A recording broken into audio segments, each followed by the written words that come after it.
Greetings from Merrill Woods. My breakfast consists of just a little piece of salmon, 3 lamb chops.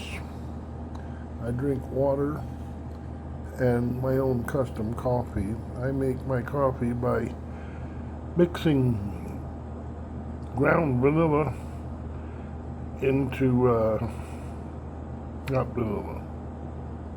Yes, ground vanilla, sorry, into the coffee beans as well as cinnamon. I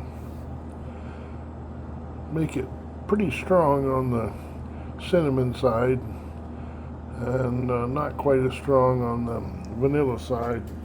And then I cook it in a French press. And I eat it in spite of this little guy here. Meow. All right. God bless.